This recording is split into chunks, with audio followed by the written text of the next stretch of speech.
Hi Shraddha. Hi, We Ravi. have Shraddha Srinath who played Satya and Krishna and His Leela. Hi, So man. now the hi. So it's almost the second weekend, and since the film is on, it's also streaming on AHA from July 4th. We thought we could do something fun with all you guys.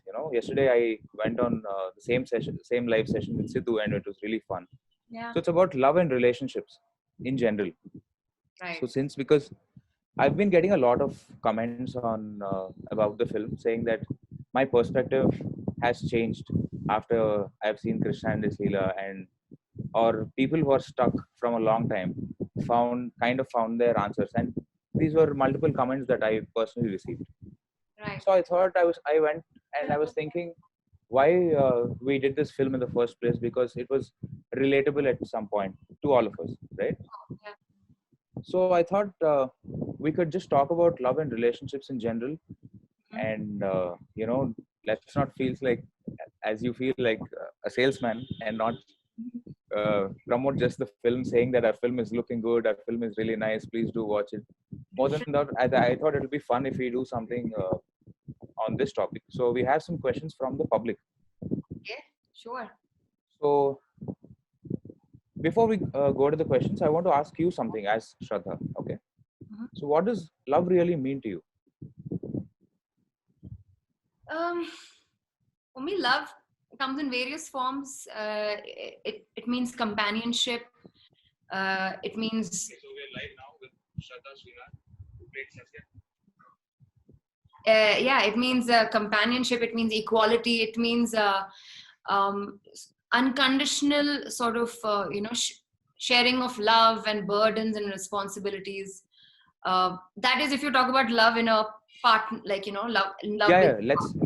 Let's focus only on partners, because right. Yeah. yeah. So do you think that it has become a very important need nowadays to find the perfect partner for you? Do you think that is a stress that really modern relationships have, or the modern people are anxious about? Yeah, I remember being in that phase in college when I was like, when am I going to meet that like guy? I remember being single for a really long time, and I remember going to places.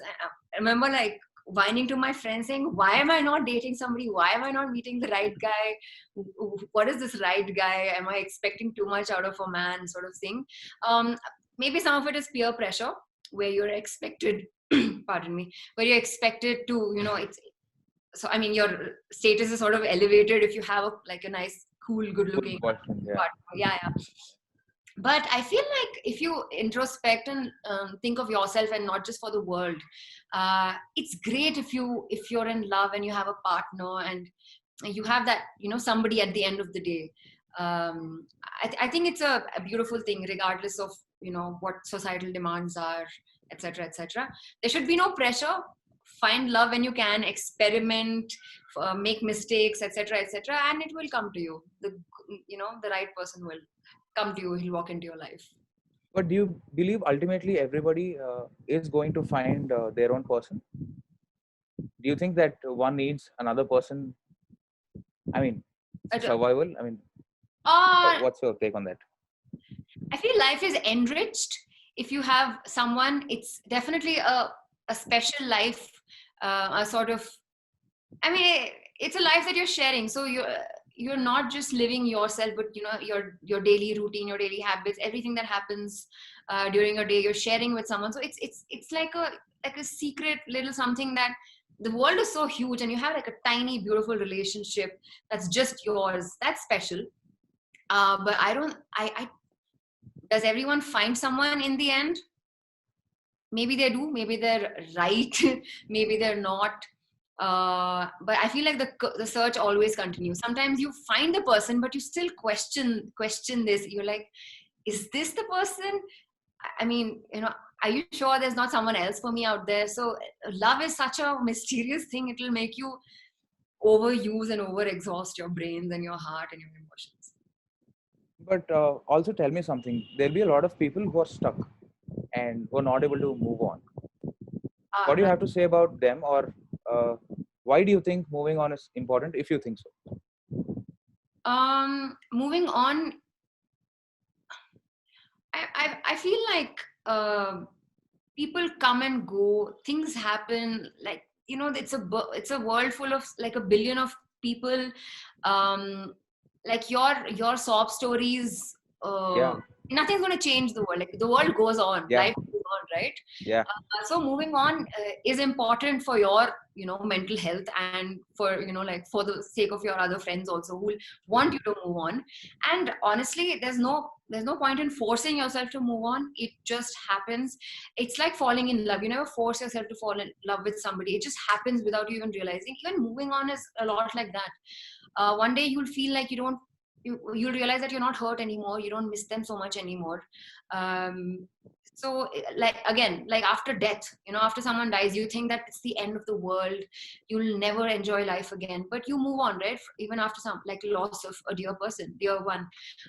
One day you realize that okay, that person's death was a part of many other things that happened in my life, so you carry on in life. Similarly, relationships and breakups, you realize that it was a small thing in a larger universe of life. So yeah. So you say we should give ourselves enough time. Yeah, for sure. For sure. Yeah. So do you believe in remaining friends with your exes? Yeah, Okay. absolutely. And also finding a partner who's okay with being friends with your exes. That's Yeah. also important. I mean, you have to accept the fact that at some point in time, they were really like a really important part of Exactly. your life, Yeah. and nothing can take that away. Like you can't erase that. Okay, you know, like ex-boyfriend, matlab, forget about, you know, the time that you had. It happened. Nobody will take that away. The relationship you share, the time, the emotions, the memories, no one can take that away. uh, and so for that reason alone, it's lovely if you can be friends with your ex. Yeah. And yeah.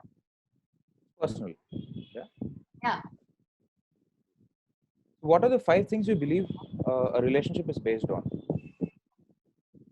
Five um or any number. You don't have to keep a right. count. Okay. Personal space, very important. Nobody can believe that they own you just because you're in a relationship. So personal space is very important. Trust is very important. um Also, what do you say, I keep emphasizing on this, but equality is very important. uh Yeah. like different rules do not apply to the man and the woman in the relationship. True. uh, um yeah, these are the three that come off the top of my head. Also, yeah, of course, I mean, like emotional compatibility. Sure. Yeah. Yeah, there's no like perfect person. um yeah, so like the broad in like in the broader scheme of things, these are the more important things that will make a relationship last long, I feel. Since you brought up the perfect person topic, I want to ask you something else. How would you adjust with someone's flaws, or uh, right, accept them? that's a great question. um I feel if you're like in pursuit of that perfect person, that perfect soulmate, I feel like movies have taught us this, um, you know, have made us believe that there is a someone out there who's your soulmate. I don't Yeah. believe it's true. I feel like, Ravi, you are my soulmate in one sense. My friends may be my soulmates in another sense, and my boyfriend may be my soulmate in many aspects. Yeah. So I think that's something that we need to sort of like uh, clear from our brains, that there is no perfect soulmate. um, Flaws, of course there will be flaws. There is no one who's tailor made for you, like, you know, there's no checklist. That it's a bit ridiculous. I feel red flags are red flags. If there are glaring flaws right from the beginning of your relationship, and you need to sort of realize, and you can't think that okay, in a few, like he'll change, or you know, he'll get better, or things like that. Like red flags, now you need to know what your red flags are. Yeah. uh, you know, for me it's emotional cheating is a red flag. um, sort of, and there's so many other things. So like what you can absolutely not compromise on, those things you must not. If it's a small thing like he's left his wet towel on the bed, it's a small thing, you can deal with it. Mistakes are allowed. Yeah, that's all right. Okay, I think we pretty much covered the next question also. It says, what are the 3 things you would want in an ideal man? There is no ideal man, for I have sure. other things. You Let have me other talk things? more superficial things. Okay, okay. I love it when my I mean, okay, my partner should have some sort of inclination towards the arts. He should appreciate art in the form of whatever, Yeah, it could be anything. books, movies, wines, etc. It would be great if he, I don't know, smelled really good. I love men who smell really lovely. Yeah, and I'm a man who respects my career and my passion. Yeah. That's it. The perfume stocks are going out of stock from tomorrow. Boys are going to buy a lot of perfumes. Go ahead. Okay. So we have questions from the public now. It's from Okay. Nitish. What was Shraddha's first impression on the film script? I thought it was really funny in places, like very urban kind of humor, not forced, but very, like the kind of humor that goes on in when you're sitting with your college gang, that kind of humor. It's not forced, it's not slapstick. There was that for me, which I haven't done much of. Also, it spoke of love and romance. For me, every time I listen to a film or a narration, it's always about what I've not done before or what I'd like to see myself doing. So there was romance and there was everything. And of course, what stood out for me was the characters were all so unique, right? It was not as though if at the end of the script I'm like, okay, Satya's character is going to stand out. No, everyone's character is so like competitively placed and so deep. In fact, the audiences would have a tough time picking who their favorite is. So I thought the characters were really strong and very, very, very deeply written. Okay. Next question is from Ramya. Did the independent Satya go back to Krishna because he's familiar or she actually liked him? Well, she's there's the answer to this is in the movie. She is, when they were together, she wanted him to be a certain person, and after all these years, after the breakup and after many more experiences in Krishna's life, he's become what she always wanted him to be, the kind of guy she would never break up with. So she goes back to him. Of course, there's that sense of having familiarity. You've spent a considerable amount of time together, so there's no starting from scratch. But yeah, he's kind of everything she wanted him to be, and she wants in her man. Yeah. Okay, Shraddha, this is out of topic. I wanted to ask you a personal question. Okay. It's I have a question that I have generally. Okay. Tell me something. If a guy is committed to someone, Huh. okay, and will that make him oddly satisfying? I mean, I don't know.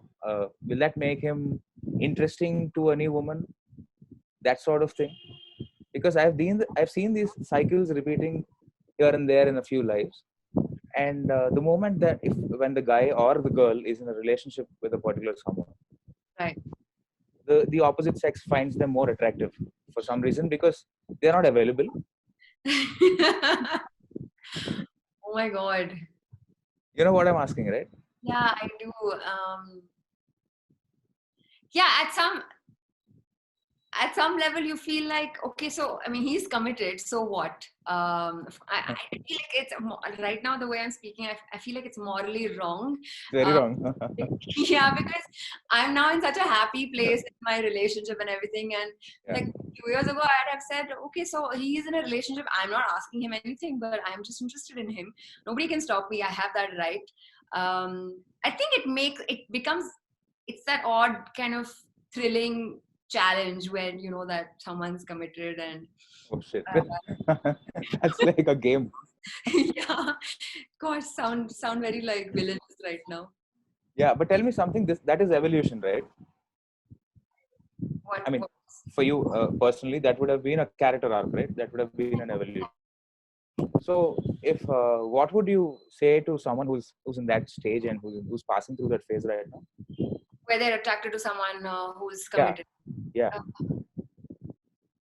I would say that relationships are built on, there's a lot of effort that goes into building relationships. I mean, it takes, time, and it takes a lot of a lot of strength from both people to build a beautiful relationship. And I mean, it can be like fun for somebody to play around, but I feel like I feel like it's just wrong to, yeah. yeah. So, what is Satya's favorite kind of music? um I love jazz music, but Satya. okay, sorry, yeah, Satya. It was like it's like a quiz, this Comic Con quizzes. Okay, Satya's favorite music would be, I think, fusion. Probably likes a lot of like Wrong. It's classic rock. classic rock. Okay. Oh, yeah. Uh, Okay. So you have the answer, and I have to tell you. I have to say the right answer. no. I was just looking if you would, waiting if you would say the right answer. Right. Okay. Okay. Next question is from Rajshekhar. Apart from Satya, which character would Shraddha like to play? Ayo. Uh, Say nothing. yeah. Nothing. Nothing. Yeah. Siddhu or Krishna? Siddhu. Okay. Move on to the next segment. We have, this is the last segment. Who would be the ideal company for a pajama party? Choose between two: Radha or Shalini, Ruksar or Seerat, Krishna or Siddhu. For a pajama party. Krishna. If you had the option to swap your real life with a character in the film, who would be the perfect pick? My real life or a character in the film? Yeah. I would say Satya. Okay. What is the one thing about Satya that you just don't understand? I just don't understand. Um.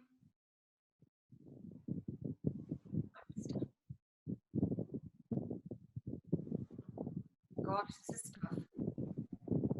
Why she is inclined towards Krishna, even though Krishna is with Radha? That part. I have an answer for that. I mean, I know why she's. There's nothing that I don't understand about Satya. I feel like she's fairly comprehensive as a person. Okay. To Shraddha, would Krishna be an ideal friend or love interest? A good friend, yeah. If Satya had to undo one moment in his love life, what would that be in her love life? Um, Maybe the breakup. Maybe she would tell him exactly what the problem is. I feel like at some level, the breakup happened very, I wouldn't say abruptly, but she could have, like, everything can be solved by talking, right? I think that's also the point of the film, by being honest and having a conversation. So yeah, I think by just talking and telling him what the real problem in the relationship is, I think there would have been no Radha. That whole circle would not have happened. But yeah, I think if it's one thing I could change, I would probably change that. Tell me something, since we're talking about the breakup scene. Are there any boys in your real life who were madly, who were bothering you by texting "I love you" to death and all that? Who disturbed your space and who kind of not letting you breathe? Were there someone like that? Did you I was see not in someone a like relationship with this guy. We were just seeing each other. And I remember I was in a hostal back then. I was in college, and something happened. And the next morning, I woke up with like 40 missed calls, and my phone, like which I've put like fully charged, was nearly dead. And I couldn't understand why. And I woke up thinking someone died, but it was just something very silly. I think he was drunk the previous night and he just wanted to speak to me or something. And I was in a girls' hostel, so there was no, yeah. So I thought it was, it turned me off a lot. I said, why would anyone behave like that? It gave me like a very weird vibe. Yeah, but I've never been in relationships in a relationship with someone who sort of really overstepped lines and sort of didn't give me space. I've been with very progressive and nice boys, men. Great.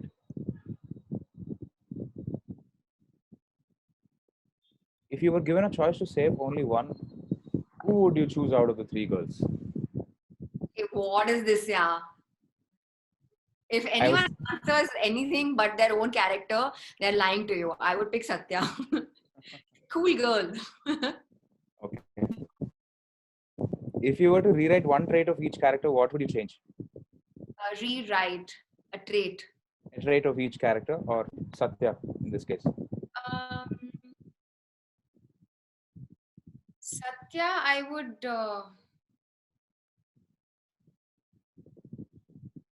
Trait that I would want to change of hers.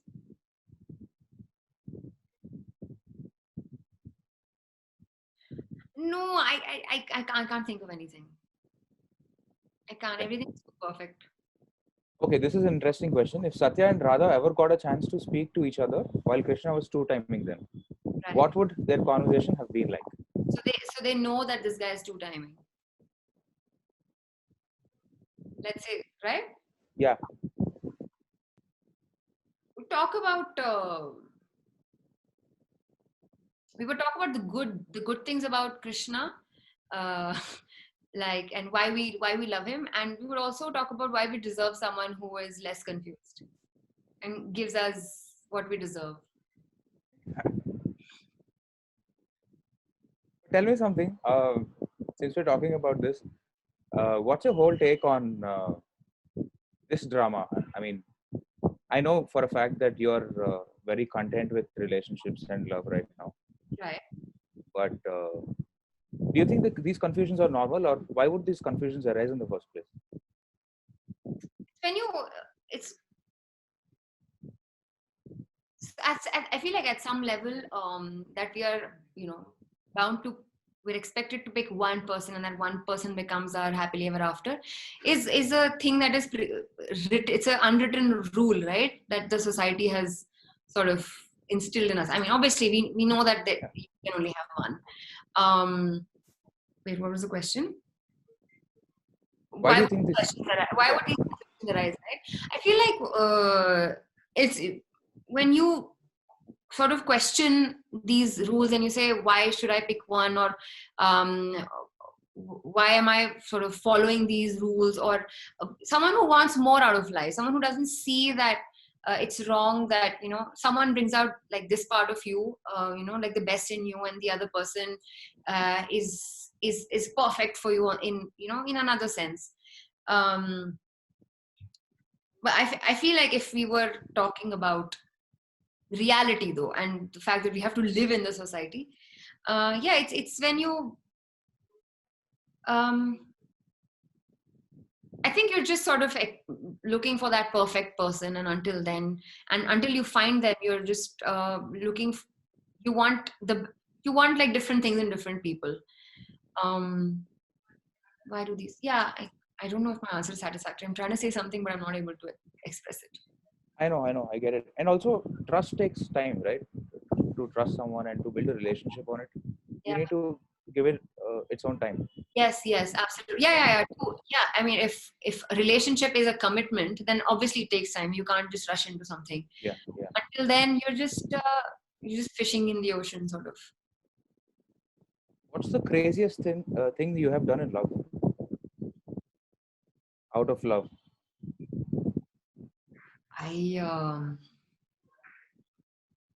was in law school and I had exams, and my boyfriend broke up with me, and I had an exam the next. So I was in a really terrible shape, and I had an exam the next day. I was so terribly affected. I mean, I remember that being a very, very low point in my life. And I remember, so this is when I had no scooty or no car to drive. So and like no money in my pocket also. I had a bus pass. So, and my boyfriend lived really far away. To go there, I would have to change 3 buses, right? From point A to B to C to D, whatever. I remember I I mean, a smarter me would have thought, okay, let exams finish or just call him up. But I said no. I dropped everything and I just went to his house to like beg him. I remember I begged him that day. Oh my God, I feel like it's such a like a lifetime ago. But yeah, I thought that was biggest thing that I ever did in a relationship. I literally begged. Now it feels so Funny? How yeah, do you feel now? Do you feel funny about it? I feel really funny, and I'm like, I mean, if a man were crying in front of me begging me, I'd be like, yuck, get lost. Maybe I came across as yuck, so like pathetic. Yeah, I feel a little embarrassed right now. So, okay, this is a final question. Write a matrimonial ad for Satya. uh, Not fair, cannot cook, extremely well educated, has her own life. Marry Insists you to get your own life. yes, your own life. Marry at your own uh, what is that? Caution, no. Marry at your own risk, something like that. Okay, so these are the questions. So, do you want to close it? I mean, how do you want? However, you want to close it. So we just got like some statistics, but I've heard that we're doing extremely well on AHA.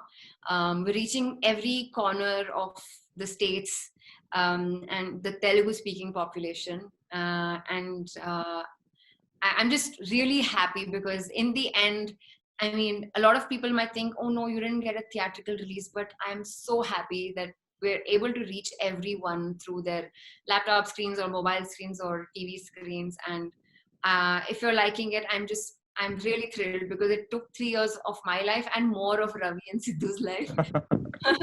So it was well worth it. Every second was well worth it, and I'm just really thrilled. Yeah. Great. So that's about it. We'll close it. Hope to see you again, Shraddha. Yeah, man, for sure. Bye. Signing Bye. off. See ya.